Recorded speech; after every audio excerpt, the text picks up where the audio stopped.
आज दूसरा अपन भाग पढ़ेंगे। कल हमने वर्ण विचार शुरू किया था टॉपिक, तो वर्ण विचार में खिड़कियां खोल दो। और वर्ण विचार में जैसे हमने कल तो पढ़ लिया था स्वर, दो भेद पढ़े थे वर्णों के, एक तो स्वर, और आज पढ़ेंगे हम व्यंजन। नंबर 2 डाल लें व्यंजन। व्यंजन किसे कहते हैं व्यंजन, उसकी बात कर लेते हैं। सबसे पहले कि वे ध्वनियां, चाहो तो आप परिभाषा लिख सकते हो साथ में ही व्यंजन डाल के। वे ध्वनियां जिनका उच्चारण करते समय वायु मुख विवर से बाधित होकर बाहर निकलती है व्यंजन कहलाती हैं। व्यंजन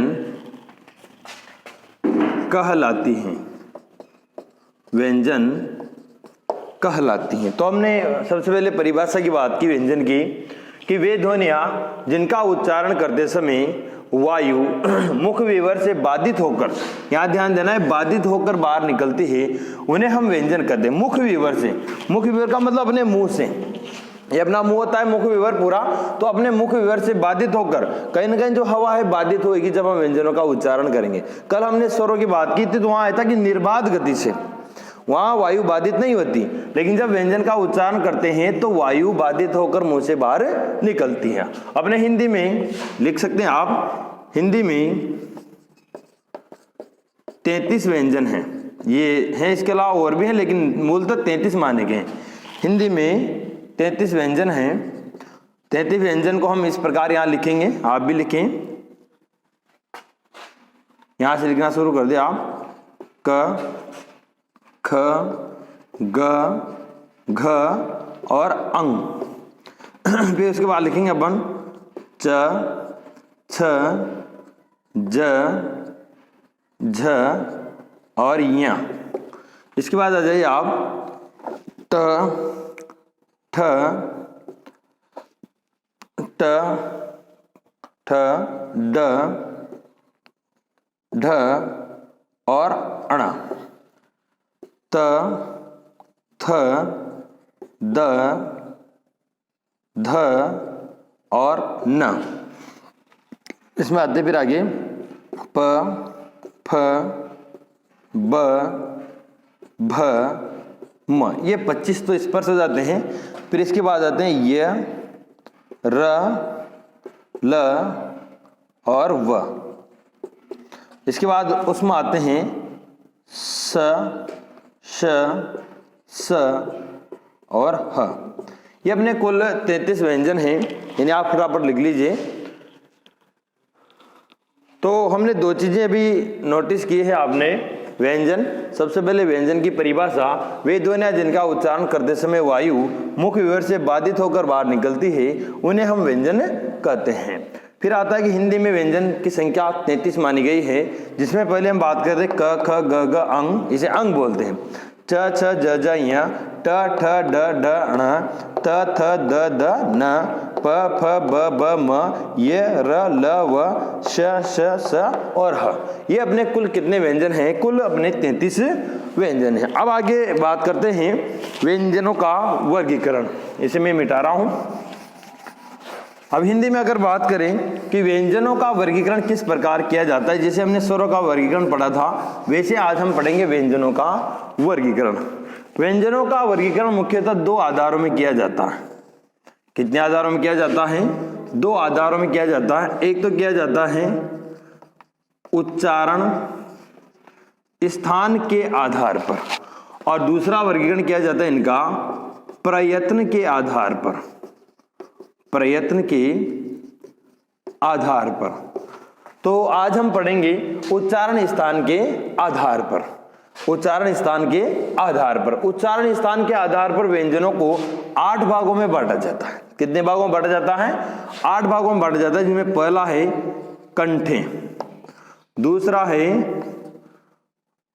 तालवे, तीसरा आ जाता है अपने मूर्धन्य, चौथा आ जाता है अपने दंते, पांचवा आ जाता है अपने ओष्ठे, इसके बाद छठा माना जाता है अपने दंतोष्ठे, और सातवां जो उच्चारण स्थान के अधोभाग माना जाता है वो माना जाता है अपने वर्त से। ये 7 भाग हम आज पढ़ने वाले हैं। यानी कि व्यंजनों को 2 आधारों में इनका वर्गीकरण किया जाता है, उच्चारण स्थान के आधार पर और प्रयत्न के आधार पर। तो हम पहले कौन सा पढ़ रहे हैं? उच्चारण स्थान के आधार पर। इसके आधार पर 8 भेद होते हैं जिनको अब एक एक हम बारी बारी से पढ़ना शुरू करते हैं। ये यहाँ से मैं मिटा देता हूँ, इनको व्यंजन हम पढ़ रहे हैं। तो देखिए अब उच्चारण स्थान के आधार पर जो 8 हैं उनको एक एक पढ़ेंगे अपन। सबसे पहले लेंगे हम कंठे। नंबर 1 क्या लेंगे आप? कंठे। कंठे यानी कि ये जो है अपना कंठ, यानी कि जब हम उच्चारण करते हैं तो वायु इस कंठ को स्पर्श करके निकलती है। जिन व्यंजनों का उच्चारण करते समय वायु यहाँ से स्पर्श करके निकलती है उन्हें हम कंठे ध्वनियां करते हैं या कंठे व्यंजन करते हैं। तो इन्हें याद करने के लिए हमें एक एक सूत्र याद करना है, बढ़िया शानदार। इसका सूत्र है अपने, यहाँ लिख देता हूं मैं सूत्र, ये रटना है अपने को। इन 5 के सूत्र याद कर लो आप संस्कृत के, जिसमें आपकी सारी चीज क्लियर। अब इन्हीं के साथ कल हमने स्वरों का उच्चारण पढ़ा था, तो जो स्वरों का उच्चारण स्थान है वो हमने कल निर्धारित नहीं किया था, केवल हमने अनुनासिक और निरनुनासिक के आधार पर उनको बांटा था। लेकिन आज जो बात कर रहे हैं इनके साथ में ही स्वरों का भी विभाजन आ जाएगा साथ में। वो सूत्र ही ऐसा है। देखिए कंठे का क्या सूत्र है? अकुह विसर्ज नियनाम, अकुह विसर्जनीयनाम कंठे, अकुह विसर्जनीयनाम कंठे। वेरी सिंपल, कोई दिक्कत है ही नहीं। देखो अ से आ जाएगा अपने अ अथवा आ, ठीक है। क से आएगा अपने क वर्ग। अब क वर्ग में क्या क्या आते हैं? क, ख, ग, घ और अंग। अंग बोलते हैं, सबके हलंत लगा रहता है इनके, ये क वर्ग। इसके अलावा आता है ये क वर्ग आ गया, फिर ह आएगा। एक आता है आपके विसर्ग, ये ऐसे लगाते हैं विसर्ग, मैं यहाँ लिख भी देता हूँ विसर्ग। यानी कि ये जो ध्वनियां हैं ये सभी कंठे ध्वनियां हैं। अकुह विसर्जनीय नाम कंठे, वेरी सिंपल। अ आ क वर्ग क ख ग घ अंग, फिर इसके बाद ह और विसर्ग। ये सारी कौन सी ध्वनियां आती है? अपने कंठे ध्वनि। यानी कि जिन ध्वनियों का उच्चारण करते समय वायु कंठ को स्पर्श करके कंठ की सहायता से बोले जाते हैं उन्हें हम कंठे व्यंजन या कंठे ध्वनियां कहते हैं। ये अपना पहला भाग हुआ।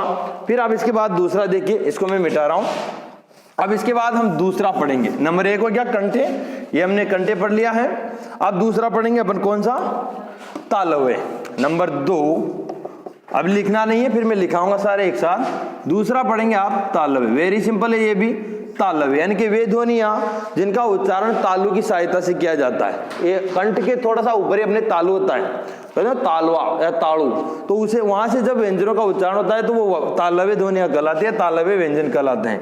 इसका जो सूत्र आता है वो आता है इचु यसाणाम तालवे। वेरी सिंपल, बस इनको रट लेना है। संस्कृत के हैं ये, लेकिन अपने को याद करने की दृष्टि से बहुत बढ़िया है।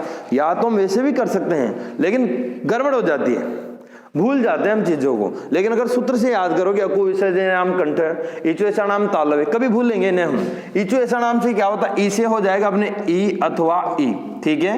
च से आएगा अपने च वर्ग, और च वर्ग में सभी जानते हैं क्या आते हैं? च, छ, ज, झ और एक आता है य, इसे य बोलते हैं, ठीक है। तो ये सारे च वर्ग में आते हैं। इसके बाद आता है ये च वर्ग हो गया, फिर ये आएगा, फिर ये स का विशेष ध्यान रखना, तीनों सा अलग अलग जगह आते हैं, ठीक है। तो ये हमने दूसरा पढ़ा। तालवे ध्वनियां कौन कौन सी है? इचु यसाणाम तालवे, यानी कि ई च वर्ग और ये और स, ये सारी कौन सी ध्वनियां हैं? तालवे ध्वनियां हैं। तीसरा भाग पढ़ते हैं इसके बाद में हम। तीसरा देखिए आप, ये हमने दूसरा पढ़ लिया, कौन सा? तालवे। अब हम पढ़ेंगे मूर्धन्य ध्वनियां, कि मूर्धन्य ध्वनियां कौन कौन सी होती है। तो नंबर 3 यहां लिख देता हूं मैं, मूर्धन्य। कंठ आता है सबसे पहले, फिर उसके बाद तालु आता है, फिर मुर्दा। दांतों से ऊपर जो मसूड़े होते हैं ना, वो वहां का स्थान अपने क्या कहलाता है? मुर्दा कहलाता है। क्या कहलाता है वो? मुर्दा। यानी कि मुर्दा, जब हम जिन ध्वनियों का उच्चारण करते हैं और अपनी जो जीभ का अग्रभाग है वो मुर्दा को टच करेगा, मुर्दा को टच करता है, तो वो उस समय जो उच्चारित ध्वनियां होती है वो सारी मूर्धन्य ध्वनियां कहलाती है। तो मूर्धन्य में कौन कौन से आएंगे? इसका सूत्र आता है अपने, सूत्र देखिए आप, ऋतु, ऋतु रसाणाम, ऋतु र, अब यहां स आएगा अपने ये षटकोण वाला, ऋतु रसाणाम मूर्धन्य, ऋतु रसाणाम मूर्धन्य, वेरी सिंपल है। तो इसमें स्वर तो कौन सा आएगा? री। फिर ट वर्ग आ जाएगा अपने, ट वर्ग, और ट वर्ग में क्या क्या आते हैं? ट, ठ, ड, ध और अणा, ये सभी ड वर्ग में आ जाते हैं अपने। फिर इसके बाद आएगा अपने ट वर्ग के बाद में र और स, र और स, वेरी सिंपल।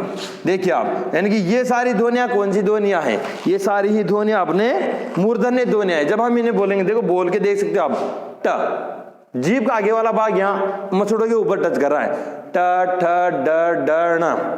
री, री, री, री में भी नहीं करता है।